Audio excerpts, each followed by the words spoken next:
A name who changed lives of many civil engineering aspirants. Ladies and gentlemen, presenting to you the most affordable ed tech platform in Maharashtra.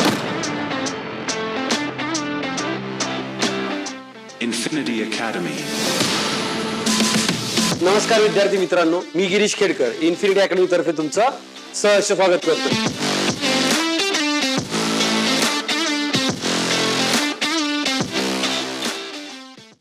नमस्कार विद्यार्थी मित्रांनो, infinity engineering अकॅडमीच्या YouTube चॅनलवरती मी प्रमोद देशकरी आपणा सर्वांचं स्वागत करतो. विद्यार्थी मित्रांनो, प्रत्येक शनिवारी आपण घेऊन येत असतो एक वेगळा विषय, असा विषय जो तुमचा टेक्निकल कंटेंट एवढाच महत्त्वाचा असतो. तर विद्यार्थी मित्रांनो, आजच्या सेशनमध्ये आपला विषय आहे अभ्यास करताना मला उशीर झालाय का. विद्यार्थ्यांना मार्गदर्शन करताना बरेचसे विद्यार्थी एक प्रश्न आम्हाला विचारतात. काउन्सिलिंगमध्ये बऱ्याचदा हे विद्यार्थी प्रश्न विचारतात किंवा स्पर्धा परीक्षेची तयारी करताना काही अभ्यासकांना एक प्रश्न नेहमी पडतो आणि तो प्रश्न म्हणजे, सर मला उशीर झालाय का, ॲम आय लेट. या दोन प्रकारचे बाजूचे म्हणणे असू शकतात. पहिलं, वयोमानानुसार स्पर्धा परीक्षेसाठी तयारी करणारे विद्यार्थी म्हणू शकतात की सर आता एवढं वय झालेलं आहे, मला उशीर झालाय का.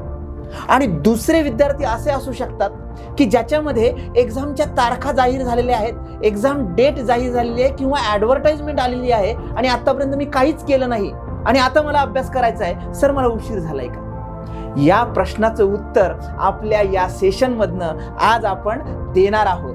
म्हणजे नक्कीच व्हिडिओ शेवटपर्यंत बघायला विसरू नका. आमच्या चॅनलला सबस्क्राईब करा. तुम्हाला जर हे व्हिडिओ खूप महत्त्वपूर्ण वाटत असेल तर तुमच्या 5 मित्रांना याची लिंक नक्कीच शेअर करा. तर आजचा विषय आहे मला उशीर झाला का. यात पहिल्या बाबतीतला जो प्रश्न होता त्याच्याबद्दल आपण बोलूया. काय होता तो प्रश्न, तर वयोमानानुसार स्पर्धा परीक्षा करता मला उशीर झालाय का. काही विद्यार्थी विचारतात, सर मी 2-3 वर्षापासून तयारी करतोय पण मला काही यश मिळालेलं नाही, तर मला उशीर झालाय का. काही विद्यार्थ्यांचा प्रश्न असतो की सर सोबतचे विद्यार्थी अधिकारी झालेत, काहींनी दुसरा मार्ग स्वीकारलाय पण मी अजूनही स्पर्धा परीक्षा करतोय, मला उशीर झालाय का. काही विद्यार्थी म्हणतात की सर मी आतापर्यंत नोकरी केली पण आता मला शासनामध्ये जायचं आहे आणि माझं वय साधारणतः 30-32 वर्ष आहे. म्हणजे मागच्या 10 वर्षापासून मी नोकरी केली आहे आणि आता मला स्पर्धा परीक्षा करायची आहे, तर मला उशीर झाला का. काही विद्यार्थ्यांचं असं असतं की सुरुवातीला अभ्यास केला, मग जबाबदारीमुळे म्हणा किंवा अजून काही कौटुंबिक परिस्थितीमुळे म्हणा मी नोकरी केली किंवा व्यवसाय केला पण आता मला तयारी करायची आहे स्पर्धा परीक्षेची, मला उशीर झालाय का. किंवा सर मी डिग्री केली आहे आणि 10-12 महिने मी नोकरीची वाट बघितली, मी प्रायव्हेट सेक्टरमध्ये प्रयत्न केला, मी नोकरी शोधली पण आता मला शासनामध्ये जायचंय, तर मला उशीर झाला का. आता एक गोष्ट लक्षात घ्या, या सर्व प्रश्नांमध्ये अभ्यास आणि यश या दोन्ही गोष्टी नाहीत, बरोबर आहे. मग वयाचा आणि यशाचा संबंध येतो कुठे, मुद्दा येतो कुठे. विद्यार्थी मित्रांनो, हे खूपच महत्त्वाचं आहे. मला उशीर झालाय ही बाब तुम्ही मनाला बिंबवलेली आहे. हा तुमच्या मनातला प्रश्न आहे आणि तो तुम्ही सतत स्वतःला सांगत बसलाय. बाजूचे लोक याबद्दल अवेअर आहेत का, खरंच ते तुमच्यावरती लक्ष देत आहेत का, की तुमचं मनच म्हणतंय स्वतःला की या वयात नोकरी धंदा करायचं सोडून हे काय स्पर्धा परीक्षा देत बसलाय. या वयात आपण तयारी करतोय म्हणजे उशीर झाला की काय, या वयानंतर अभ्यास जमेल का. या सर्व मनातल्या प्रश्नाला धरून वय हा तुम्ही डिसाईड केलेला फॅक्टर आहे. तुम्ही स्वतःला सांगताय की मी आता अभ्यास करायचा आहे का, मी उशीर झालाय का मला. या पुढे जाऊन मी असं म्हणेल की तुम्ही स्पर्धा परीक्षेची तयारी न करण्याचं एक कारण शोधत आहे. तुम्ही एक कारण असं शोधत आहे की मला काही तिकडे जायचं नाही, मला उशीर झाला का. या प्रश्नाचं उत्तर आयोगाच्या एज क्रायटेरियामध्ये सुद्धा तुम्हाला मिळू शकते. साधी गोष्ट आहे, आयोगाची कुठलीही जाहिरात असू दे त्याच्यामध्ये किमान आणि कमाल असं वय दिलेलं असतं. म्हणजे कमीत कमी वय हे 21 वर्ष असलं पाहिजे, जास्तीत जास्त वय हे 18 वर्ष असलं पाहिजे. कुठल्या तरी एखाद्या कॅटेगरीबद्दल मी बोलतो. तुम्ही जर या वयोमर्यादेमध्ये बसत असाल तर नक्कीच उशीर झालेला नाही. म्हणजे तुम्ही या स्पर्धा परीक्षा या वयात देऊ शकता. हा, काही नक्कीच अपवाद असेल. अपवाद कुठले असेल? काही विद्यार्थ्यांची आर्थिक अडचण असेल, काही विद्यार्थ्यांची बौद्धिक पात्रता तिथे नसेल, याबद्दल काहींचं मत हे वेगळं होऊ शकतं. पण तुम्ही जर आयोगाने दिलेल्या वयोमर्यादेमध्ये म्हणजे एज क्रायटेरियामध्ये बसू शकत असाल तर तुम्ही या वयात बसता म्हणजे तुम्ही पात्र आहात, म्हणजे उशीर झालेला नाही. तुम्ही मनाची मर्यादा आखून घेतलेली आहे आणि खरं उत्तर हे तिथेच आहे. तुम्ही स्वतःच्या फिजिकल वयाकडे जाऊ नका, तुम्ही एज मॅच्युरिटीकडे जा. बरोबर आहे? म्हणजे मॅच्युरिटीने तुमचं वय किती आहे आणि मी कशा पद्धतीने आता काम करू शकतो याच्यावरती तुम्ही फोकस करा. साधी गोष्ट आहे, तुम्ही ऑब्झर्व करा. काही आपल्या शेजारी पाजारी ज्या व्यक्ती असतात बऱ्याचदा त्या वयाने आपल्यापेक्षा मोठ्या असतात, पण एखाद्या क्षेत्रातलं त्यांचं जे नॉलेज असतं ते आपल्यापेक्षा कितीतरी कमी असतं. म्हणजे साधी गोष्ट आहे, माझं असं म्हणणं आहे की काही व्यक्ती फक्त आपल्यापेक्षा अगोदर जन्मलेले असतात आणि नॉलेजच्या बाबतीत, काही स्पेसिफिक क्षेत्रातल्या नॉलेजच्या बाबतीत आपण त्याच्यापेक्षा उजवे असतो. म्हणजे जेव्हा तुम्हाला अभ्यासाची सुरुवात करावीशी वाटते तेव्हा तुमची सुरुवात असली पाहिजे. म्हणजे तुमचं वय झालेलं नाही किंवा स्वतःला उगाच तुम्ही प्रौढ म्हणू नका.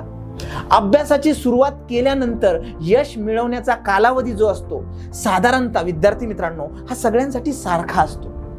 म्हणजे फॉर एक्झाम्पल, उदाहरणार्थ एखाद्या विद्यार्थ्यांनी स्पर्धा परीक्षेची तयारी वयाच्या 21व्या वर्षी सुरुवात केली, नक्कीच 22व्या 23व्या वर्षी तो अधिकारी होऊ शकतो. आणि एखाद्या व्यक्तीने वयाच्या 30व्या किंवा 31व्या वर्षी स्पर्धा परीक्षेची तयारीला सुरुवात केली तर तो 32व्या 33व्या वर्षी अधिकारी होईल. म्हणजे तुम्ही सुरुवात केल्यानंतर साधारणतः अधिकारी होण्यासाठी किंवा यश मिळवण्यासाठी 2 वर्षाचा कालावधी हा लागतो. मग मला उशीर झाला का हा प्रश्नच तिथे गौण आहे. तुम्ही जेव्हा सुरुवात कराल तिथपासनं पुढे तुम्ही कन्सिडर करा. बरोबर आहे? उशीर झाला का याला मी नाही असं उत्तर देईन. ज्याच्यामध्ये एज मॅच्युरिटी आहे तो योग्य निर्णय योग्य वेळेत घेईल, त्याला योग्य दिशा लवकर सापडेल आणि तो योग्य दिशा पकडेल पण लवकर. स्वतःला विनाकारण तो प्रौढ मानून घेणार नाही. म्हणजेच विद्यार्थी मित्रांनो, यशाचा वयाशी काहीही संबंध नसतो. 32व्या वर्षी 10 वर्ष नोकरी केल्यानंतर प्रिपरेशनला स्टार्ट करणारे आणि यश मिळवणारे कितीतरी विद्यार्थी आपल्या आजूबाजूनी असतात. तुम्ही जर अनुभवी असाल, तुम्ही जर नोकरी केलेली असेल तर तुमच्यात प्रोफेशनलिझम आलेला असतो आणि ती जी मॅच्युरिटी तुमच्यामध्ये आलेली असते. कंपनीत काम करताना आपलं कसं एक ज्याला म्हणतो आपण व्यक्तिमत्व होतं 100% ॲक्युरेसी. प्रत्येक बाबतीत आपण ॲक्युरेसीसाठी तुमचा अट्टहास असतो आणि ती ॲक्युरेसी, तो प्रोफेशनलिझम हा तुमच्या अभ्यास करण्यामध्ये येतो आणि त्याच्यामुळे अभ्यास करताना नक्कीच ह्या सगळ्या गोष्टी, मग एज मॅच्युरिटी असेल, प्रोफेशनलिझम असेल, ॲक्युरेसीचा अट्टहास असेल, हे तुमच्या कामी येणार आहे. बरोबर आहे? फ्रेशर विद्यार्थ्यामध्ये हे नसतं. फ्रेशर विद्यार्थी एकतर सगळ्यात महत्वाचं काय असतं तर ते एकदम छोट्या वेळेमध्ये यश मिळवण्याचा प्रयत्न करत असतात. विद्यार्थी मित्रांनो, वयावर मात करीत यश मिळवाल म्हणजे उशीर झालेला नाही. सगळ्यात महत्वाचं ते म्हणजे आपल्या विद्यार्थिनी भगिनीबद्दल.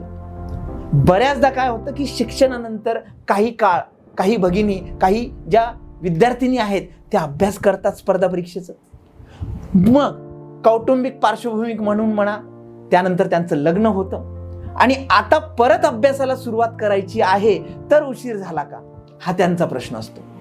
तर ताई, नक्कीच नाही. याचं ज्वलंत उदाहरण म्हणजे 2022च्या असिस्टंट टाउन प्लॅनर या परीक्षेमध्ये महाराष्ट्रात ओबीसी महिलांमधनं पहिल्या येणाऱ्या ऐश्वर्या डोकळे मॅडम आहेत. विद्यार्थी मित्रांनो, मुलाखतीला 6 महिन्याचं बाळ असताना त्या गेल्या आणि त्यांनी पोस्ट काढली. नुसती पोस्ट नाही काढली तर त्या रँकमध्ये आल्या. त्याच्यामुळे उशीर हा नक्कीच झालेला नसतो. हा झाला पहिला मुद्दा. आता दुसऱ्या मुद्द्यावरती येऊया. दुसरा मुद्दा काय होता की परीक्षा किंवा एक्झाम एकदम तोंडावर आलेली आहे, ॲडव्हर्टाइजमेंट आलेली आहे किंवा एक्झामची डेट आलेली आहे आणि आत्तापर्यंत आपलं काहीच नव्हतं आणि आता मला तयारी करायची आहे, मला अभ्यास करावा असा वाटतो, अशा वेळेला काही विद्यार्थ्यांचं म्हणणं असतं की सर उशीर झाला का? याला एकच उत्तर मित्रांनो, जेव्हा आपली सकाळ तिथूनच आपल्या दिवसाची सुरुवात करायची असते. कुणी अगोदर जागं झालं म्हणून आपण रडत नाही बसायचं. कोंबडा त्याच्या सवडीनं आवरवत असतो. आपण फक्त यशाचा दिवस बघायचा असतो आणि नवीन सुरुवात करायची असते. त्यासाठी कधीच उशीर होत नसतो. नमस्कार, मी प्रमोद देशकरी.